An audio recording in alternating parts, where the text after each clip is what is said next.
अब इसके बाद आ जाती है, आपने अपनी जात के साथ में सॉफ्ट वर्ड्स यूज करने। Do not use any harsh word.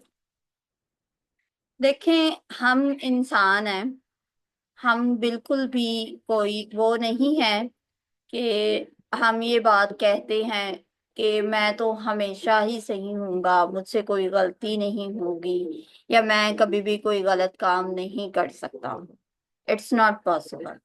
हम इंसान हैं, हमसे गलतियां हो जाती हैं। तो अगर गलती हो जाए, जैसे हम दूसरों को माफ कर देते हैं, सेम इसी तरह से हमें अपनी जात को भी माफ करना आना चाहिए। जब हम अपनी जात को माफ करने लग जाते हैं, तो उससे क्या होता है कि आप अपनी जात के साथ में एक सॉफ्ट वर्ड्स यूज करते हैं। आपको आइडिया होता है कि मैं कोई मसला नहीं है, मैं कोई गलत काम नहीं कर रहा हूँ, या मैंने जो है वो अगर गलती की है तो इसका हरगिज ये मतलब नहीं है कि मैं अब अपनी लाइफ में आगे फर्दर मूव ऑन नहीं कर सकता हूँ। तो आपने ये सारी चीजों से अपने आप को बचाना है। हमेशा अपनी जात के साथ में सॉफ्ट वर्ड्स, सॉफ्ट स्पोकन आपको होना चाहिए, ताकि आप अपने आप को एक रिलैक्स पॉइंट के ऊपर रख सकें।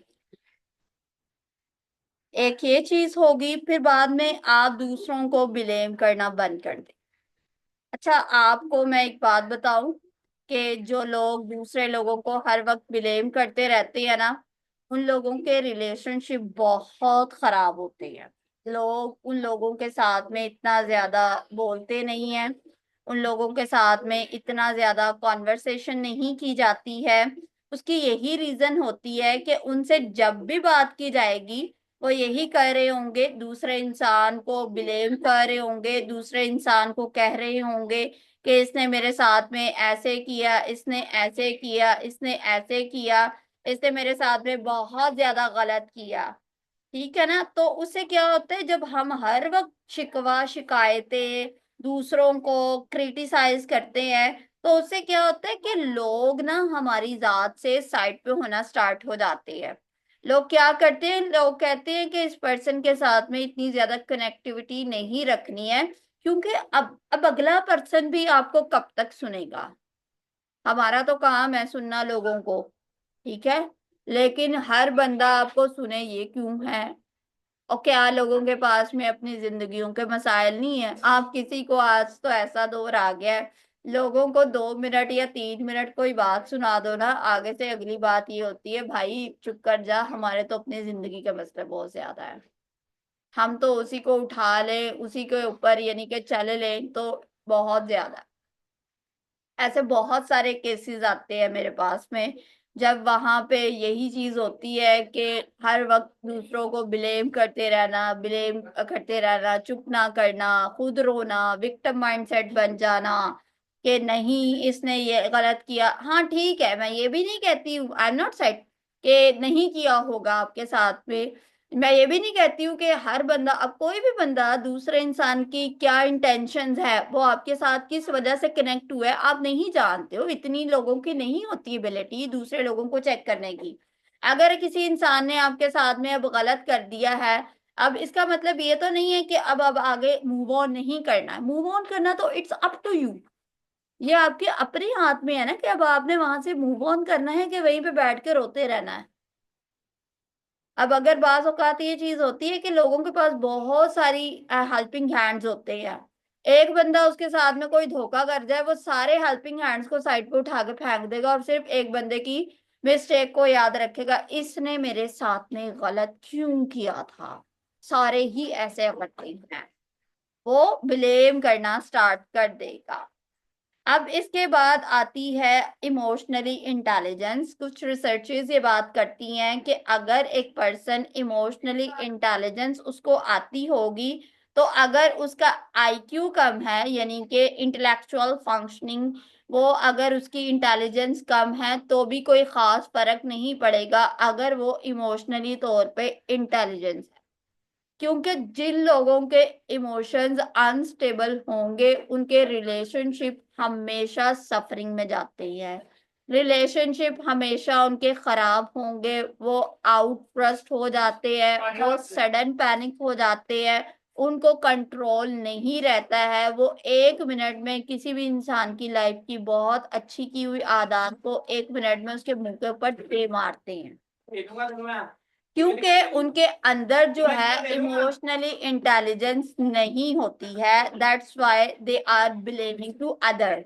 लेकिन अगर किसी पर्सन को इमोशनली इंटेलिजेंस आती हो, अपने इमोशंस को रेगुलेट करना आता हो, हम एक बात हमेशा याद रखिएगा, आप में से बहुत सारे लोग जो है वो साइकोलॉजी पढ़ते भी है, जानते भी हैं, सुनते भी हैं, उन्होंने बहुत बार ये सुना होगा कि 12 मिनट होता है एक इमोशन का दौरानिया, जबकि 12 मिनट कभी भी नहीं होता है, एटलीस्ट ये 21 मिनट्स का होता है एक ड्यूरेशन। अब मुझे गुस्सा आया है, अब मैं कहती हूँ कि 12 मिनट के बाद मेरा गुस्सा खत्म हो जाएगा, 12 मिनट के बाद तो मेरा गुस्सा नहीं खत्म होता, एटलीस्ट आपका 21 मिनट का होता है 20। आप खुद भी अब नेक्स्ट टाइम आपने ना अपना जरा इमोशन देखनी है कि कितनी देर तक आपकी इंटेंसिटी उस इमोशन की रहती है अगर आप उसमें कोई भी एक्शन नहीं लेते हो। 21 मिनट तक तो आपका मूड ही बहुत ज्यादा ऑफ रहता है, आप सैड फील कर रहे हैं तो आप 21-20 मिनट या आधे घंटे तक सैड फील करते रहते हैं। अब इस इमोशन को आपने रेगुलेट कैसे करना होगा।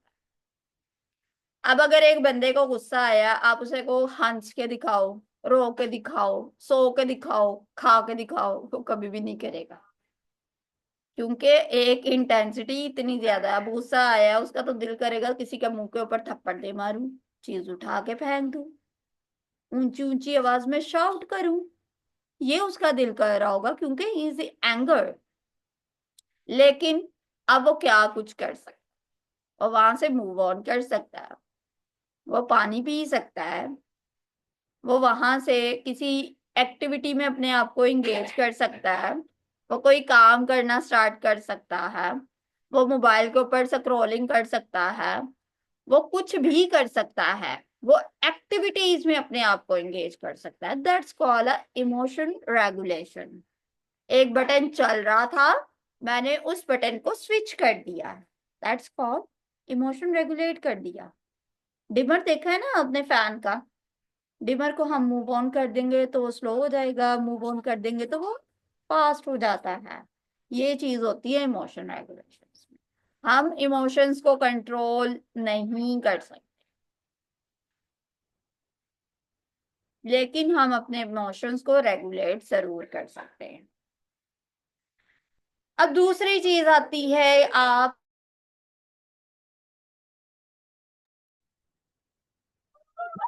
आप ये चीज देखेंगे कि आपके कौन से इमोशंस हैं, किसके ऊपर काम करने की जरूरत है, और कौन कौन सी ऐसी चीजें हैं जिनके ऊपर हमने काम करना है।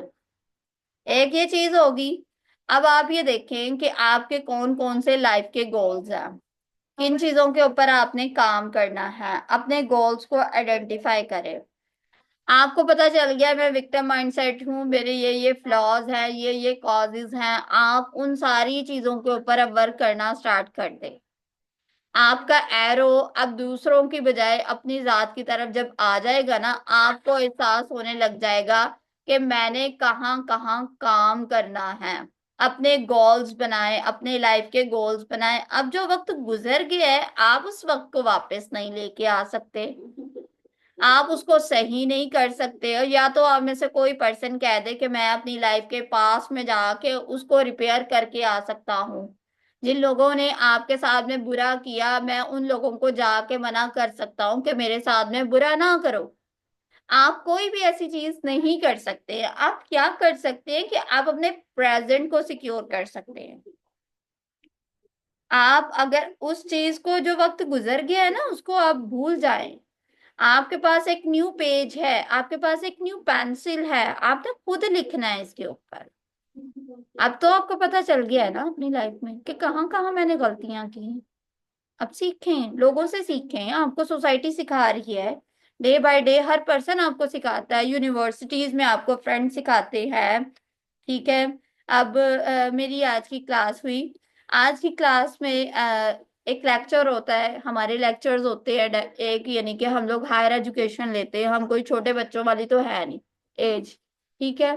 अब उसमें 40 के राउंड अबाउट क्लास है। अब एक लेक्चर होता है मल्टीमीडिया के ऊपर होता है, और साइलेंट पिन ड्रॉप साइलेंस होता है, जस्ट ओनली टीचर की आवाज होती है। अब क्लास में 4 लोग बोल रहे हैं, विस्परिंग विस्परिंग विस्परिंग विस्परिंग।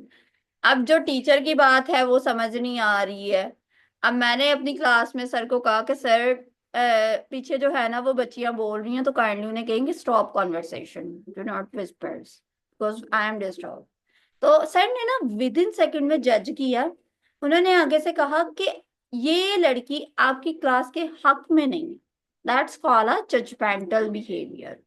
जबकि मैंने तो कोई गलत बात नहीं कही थी। इट्स माई राइट, ये मेरा राइट है कि मैं इस बात को कहूं कि जो चीज गलत है ये गलत है। अब लेकिन टीचर की यहाँ पे अपनी गलती है, अपनी इनसिक्योरिटी है कि वो क्लास को चुप नहीं करवा पा रहा है, इसलिए उसने मेरे ऊपर इल्जाम लगा दिया और खुद को उसने बना लिया साइड पे, अपने आप को बचा लिया। फिर जब आधा घंटा गुजर गया, उन्हें खुद इस बात का एहसास हुआ कि हाँ कोई बोल रहा है मुसलसल, फिर उन्होंने चुप करवाया। तो ये चीज होती है कि हम सोसाइटी, अब मुझे पता चल गया है कि मैंने किस तरह से नेक्स्ट टाइम किसी इंसान को पॉइंट आउट करना है। से no, how to say no. इस टाइम मेरा वेबिनार होता है, और इस टाइम मैं अगर किसी भी क्लाइंट को कहूँ कि मैं तुम्हारा सेशन ले लूंगी, या कोई मेरा क्लाइंट जो मुझे बार बार कही जाए कि आप सेशन ले सेशन ले सेशन ले, और मैं उसको मुसलसल कहती रहूं, तो आप ये बताएं, क्या मैं 2 जगह के ऊपर प्रेजेंट हो सकती हूँ? Is it possible for me? ये मेरे लिए तो पॉसिबल नहीं है कि मैं ये चीज करूं, क्योंकि आप एक टाइम पे एक काम कर सकते हो जो आपने खुद करना हो।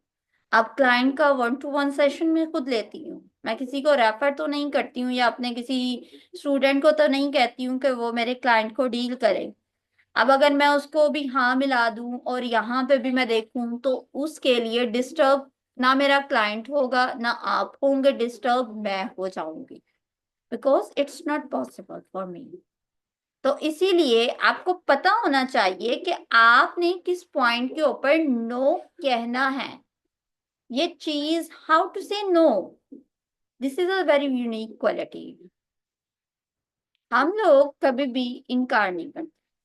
हम हमारी लाइफ में 50% काम वो होते हैं जो लोगों के होते हैं, और हमने उनको खुश करने के लिए बड़ी अच्छे अच्छे से जिम्मेदारियां ली होती। हाँ हाँ, मैं कर दूंगा, मैं कर दूंगा, मैं कर दूंगा।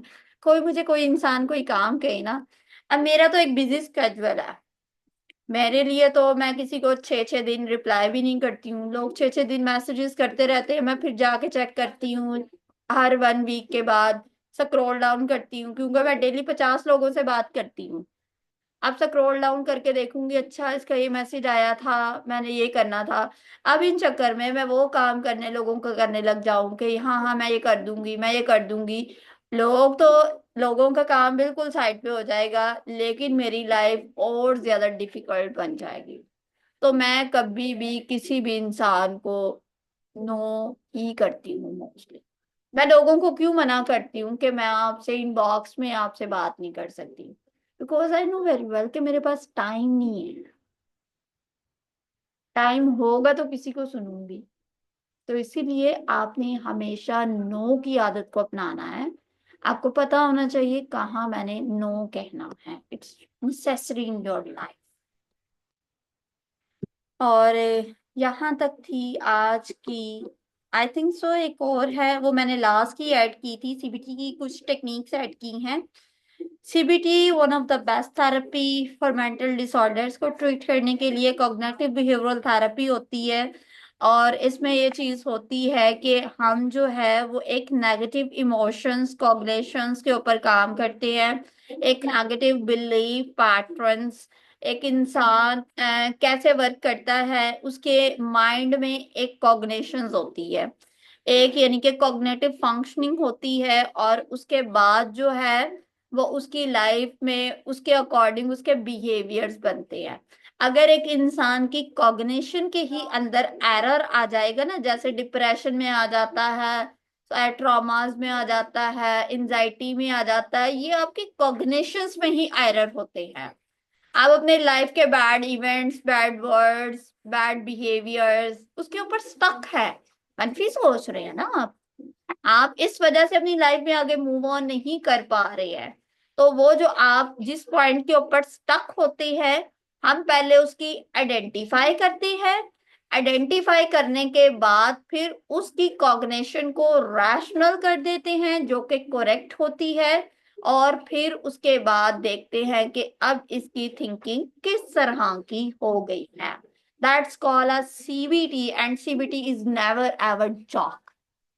जो लोग कहते हैं ना कि हमें सीबीटी आती है, तो 100 में से 15 या 20 लोग होते हैं जिन्हें सही में सीबीटी आती है। सीबीटी अप्लाई करने के लिए कभी भी हम लोग किसी भी इंसान के ऊपर अपने थॉट्स की इम्प्लीमेंटेशन नहीं कर सकते हैं। हम किसी भी इंसान के ऊपर जजमेंटल बिहेवियर्स नहीं दे सकते हैं। हम किसी भी इंसान को ये नहीं कह सकते हैं तुम करो करो करो। जैसे एक बंदा कहता है मुझे खौफ आता है, और मैं उसको ये कहने लग जाऊं, अच्छा तुम्हें क्यों खौफ आता है? खौफ तो नहीं आना चाहिए, तुम इतने बड़े हो गए हो, तुम्हें नहीं पता है खौफ नहीं होता है। खौफ छोटे बच्चों को होता है, डर तो बच्चों को लगता है, तुम्हें कैसे लग गया है? तो अगला बंदा कहेगा मैं कह रहा हूँ मुझे खौफ आता है, और ये बंदी कह रही है कि खौफ नहीं आता है, मेरी जान निकली जा रही है और ये इस बात को कबूल नहीं कर रही है।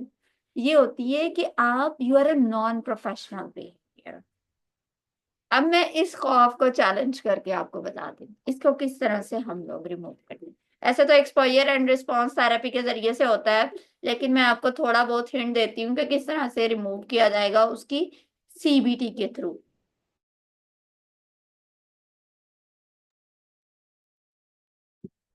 हम उस पर्सन से पूछेंगे कि अच्छा ये बताओ तुम्हें खौफ क्यों आता है। वो बताएगा खौफ इस वजह से आ रहा था, ऐसा हो गया था, इस वजह से मुझे डर लगने लग गया, खौफ होने।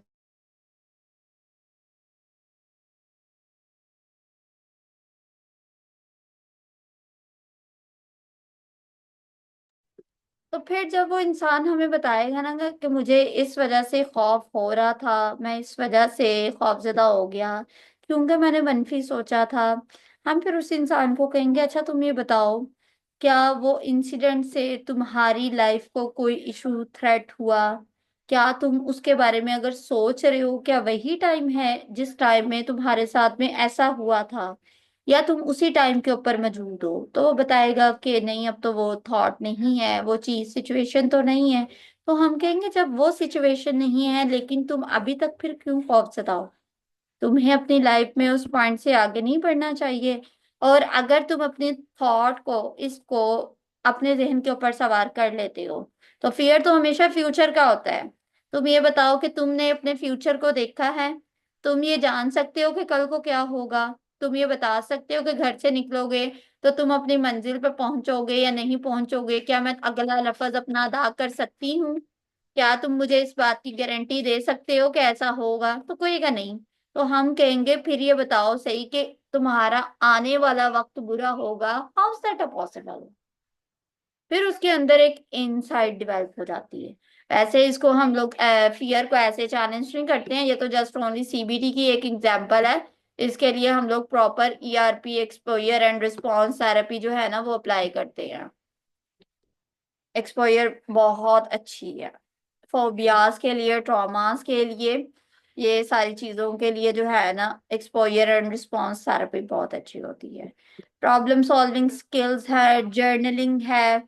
आप अपनी लाइफ में लिखें अपने इश्यूज को, प्रॉब्लम सॉल्विंग करें, कॉपिंग स्किल्स अपनाएं अपनी लाइफ में, किस पॉइंट के ऊपर आपको कितना बर्दाश्त करना है, किस पॉइंट के ऊपर आपने अपनी लाइफ को हेल्दी बाउंड्रीज को क्रिएट करना है। वो सारी चीजें आपकी लाइफ में शामिल होनी चाहिए। ऐसे लोगों को अपनी लाइफ में शामिल रखें जो आपको सोशली तौर पर सपोर्ट फराहम करें। आप इस दुनिया में एक चीज ये भी याद रखें कि अगर आपको लगता है कि आप ऐसी सोसाइटी में या ऐसे लोगों में मौजूद हैं जो आपको कभी भी सपोर्ट नहीं करेंगे, या उन्होंने कभी आज तक आपको सपोर्ट नहीं किया, तो इस बात को अपने जहन में रखें। You are a individual, you have some unique qualities. आप इस दुनिया में अकेले आए हैं, आपने इस दुनिया से अकेले ही जाना है। ना तो आप किसी इंसान के साथ में आए थे। अगर कोई इंसान आपकी मदद नहीं कर रहा है, अल्लाह ताला तो आपके साथ है ना। अगर एक पर्सन देखे, हम ये सोच लेते हैं ना, बाज औकात ये चीज होती है कि अगर आपका तवक्कल और यकीन अल्लाह की जात के ऊपर है ना, यू हैव नो मैनेज। लोग अपनी जिंदगियों में आगे बढ़ना चाह रहे होते हैं, लेकिन उनका ईमान की नापुख्तगी उन्हें आगे नहीं बढ़ने देती। यकीन और तवक्कुल हमेशा होता है। वेंटिलेटर के ऊपर बंदा होता है ना, आप में से, मुझे नहीं आइडिया, कभी आप में से किसी ने देखा हो या ना देखा हो, वेंटिलेटर के ऊपर बंदा भी हो ना, उससे भी होता है कि मैं उठ के बैठ जाऊं, हत्ता के उसकी सांसें नहीं आ रही होती। और मैंने अपनी लाइफ में बहुत सारे लोगों को वेंटिलेटर्स के ऊपर जाते हुए देखा। उनमें से सिर्फ एक औरत फीमेल को देखा था कि वो वेंटिलेटर के ऊपर जाके वापस आ गई, जबकि वेंटिलेटर पे जो लोग चले जाते हैं वो कभी भी वापस नहीं आती, बट शी कम बैक। वो वापस आई थी और वो स्टिल अभी तक अलाइव है। तो ये,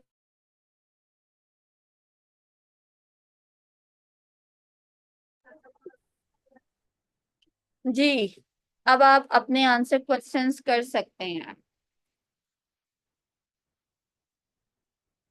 मैम कैन आई क्वेश्चन? जी जी, आप करें अपना क्वेश्चन। मैम, जो एक non psychological background person like अगर खुद जैसे कि वो एक थेरेपी होती है ना, जैसे एक्सपोजर वाली थेरेपी, खुद को उस चीज की एक्सपोज करके फिर आप उसको अपना डर को खत्म करते हैं जो भी। तो मैम एक नॉर्मल इंसान जिसको कोई साइकोलॉजिकल बैकग्राउंड नहीं है, तो वो खुद को किस तरह ठीक कर सकता है, मतलब कि वो किस तरह खुद को नॉर्मल लाइफ में ले आ सकता है अगर वो एकदम प्रैक्टिस कर ले एक्सरसाइज। देखो, एक्सपोजर एंड रिस्पॉन्स थेरेपी, सबसे पहली बात तो ये खुद से होती नहीं है, क्योंकि एक पर्सन किस तरह से अपना टीचर बन सकता है। एक ये होता है वन ऑन वन सेशंस, यानी कि एक इंसान आपको इमेजिन करवा रहा होता है, और इमेजिन करवाने के साथ साथ में वो इंसान आपकी एरर जो होते हैं ना, जहां जहां पे आपके अंदर फ्लॉज आ रहे होते हैं, वो उन फ्लॉज को ओवरकम करता है क्वेश्चनिंग के थ्रू। वो आपके साथ साथ में सीबीटी अप्लाई कर रहा है। अब अगर एक इंसान अपने फियर ट्रॉमास को खुद से, हाँ, कुछ कोचिंग स्किल्स होते हैं, कुछ कोचिंग होती हैं, यानी कि एनएलपी, बीएनएलपी, या फिर आपको यानी कि डिफरेंट टाइप्स की वर्कशॉप्स करवाई जाती हैं जहाँ पे लोगों को उनके ट्रॉमास को रिमूव करना बता दिया जाता है, ठीक है। वो एक अलग चीज होती है, उसमें भी प्रॉपर हम लोग टेक्निक सिखाते हैं। माइंडफुलनेस का सीखना आपके लिए बहुत जरूरी होता है। आपको सारे प्रॉपर वेज सिखाते हैं, तब कहीं जाके एक्सपोजर आपके ऊपर अप्लाई होता है। आप यानी कि उसको ऑटोमेटिकली डायरेक्ट खुद से किस तरह से अप्लाई कर सकते हो। आपको अपनी लाइफ का कोई ट्रॉमा रिमूव करना है। आप ट्रॉमा, ऐसे ही अगर मैं कहूँ कि मैं ऐसे है, ये चीजें आपको रिलैक्सिंग करती हैं, ये चीजें आपको इंसाइट पैदा कर देती है, लेकिन ट्रॉमा की इंटेंसिटी कितनी है ये जानना हमें बहुत जरूरी होता है। अभी मेरे पास एक है, मैं नाम नहीं ले सकती हूँ because she is already this classroom, शायद वो इसी क्लास में है। बट वो इतनी ज्यादा इंटेंसिटी के ऊपर गई हुई है कि उनके लिए सांस लेना भी मुश्किल है। और वो ये कहती होती है कि बस now stuck stuck stuck stuck, इतने यानी कि उनके ट्रॉमास यानी कि अंदर तक उनकी जड़ों में उतरे हुए हैं कि वो सांस लेने में भी उनको दिक्कत हो रही है, उतना ज्यादा उनके अंदर स्ट्रेस है। तो आप सोचो कि आप किस तरह से इस चीज को खुद से, हाँ अगर कोई छोटा बहुत इशू है तो उसके लिए आप अपनी किसी वर्कशॉप में इनरोल कर लो, एक दो दिनों में, एक दो सेशंस में उसको अप्लाई करवाओ, क्योंकि अगर लोगों के इतने ज्यादा इश्यूज नहीं हो तो ज्यादा सेशंस नहीं होते हैं। आपको हमेशा उस पर्सन के पास जाना ही पड़ता है जो उसका एक्चुअल में इलाज करता हो। या तो आपकी लर्निंग वैसी होनी चाहिए या आपके पास इंस्ट्रक्टर होना चाहिए।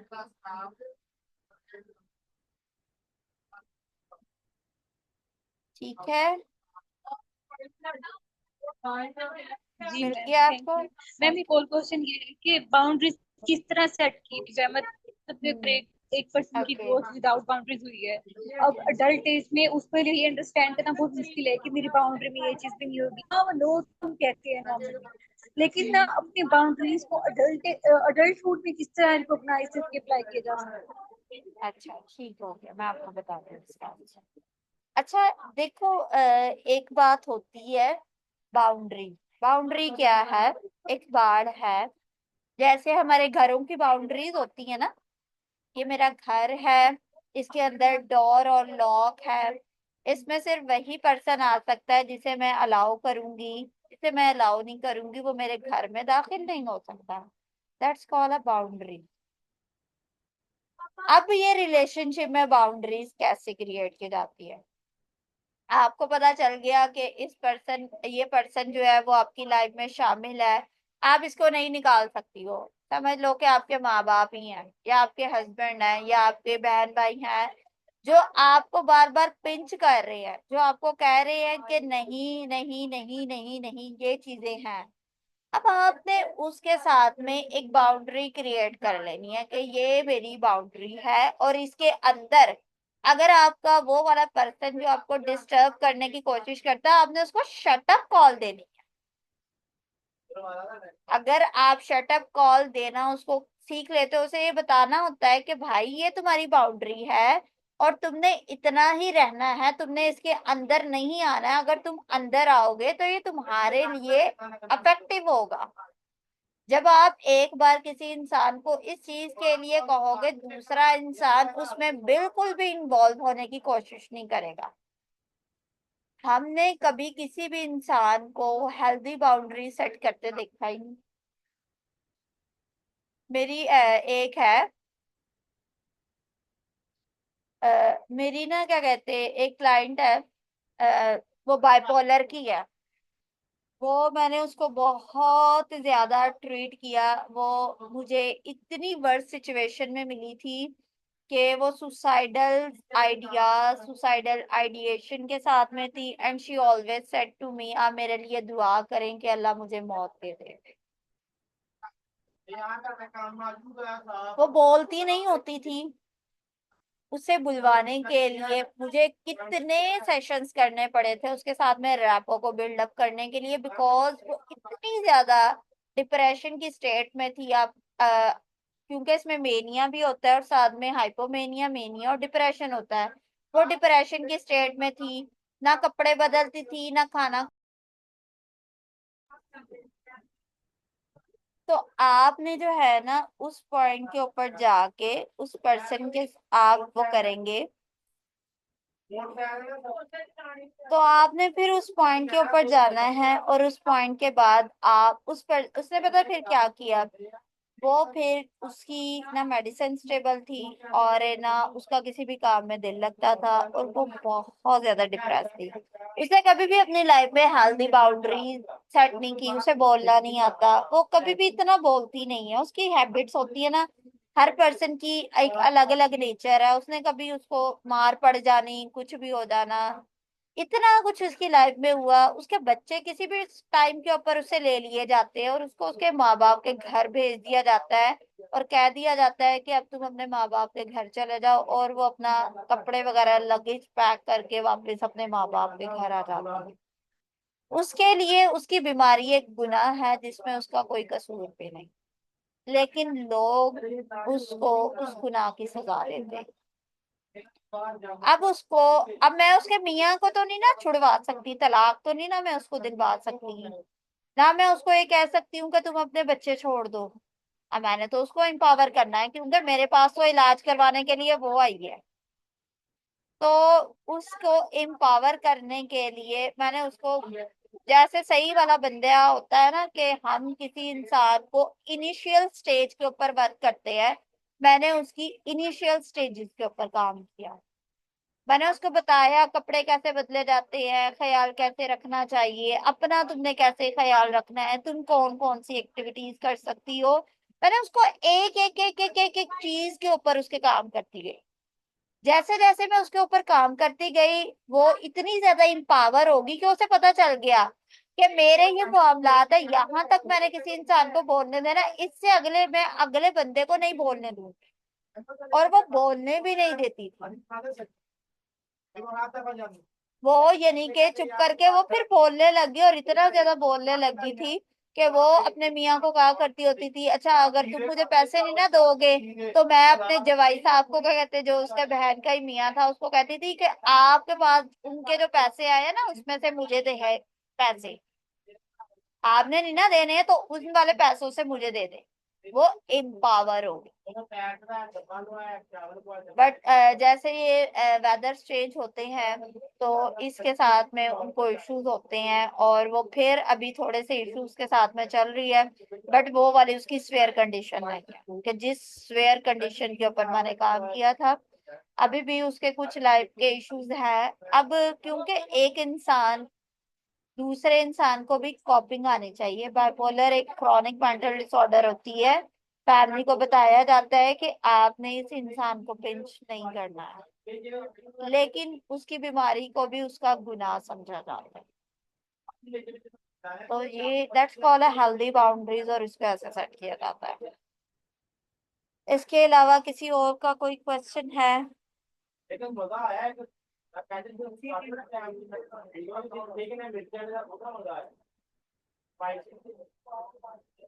Any have?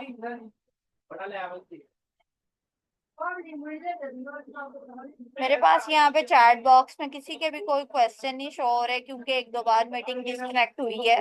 तो इसीलिए अगर किसी का है तो वो दोबारा से लिख सकता है, या अपना माइक को ऑन करके वो कर सकता है।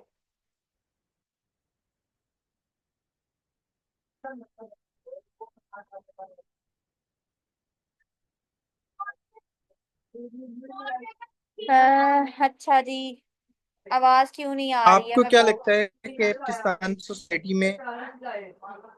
सोसाइटी में पेरेंट्स का कंट्रोल जो होता है वो इंसान लाइफ उनको कब कॉल कर सकते ठीक है। अच्छा, माँ हैं एज बाप अ को। पर्सनल बाउंड्री जो आप कंसीडर करते हैं? जी जी, ठीक है। आपने कहा ना पर्सनल बाउंड्रीज आपको क्रिएट करनी चाहिए किसी ऐसे शख्स के साथ जो आपका क्लोज हो और आपकी लाइफ में आप उसको एलिमिनेट नहीं कर सकते हैं। You should have some boundaries.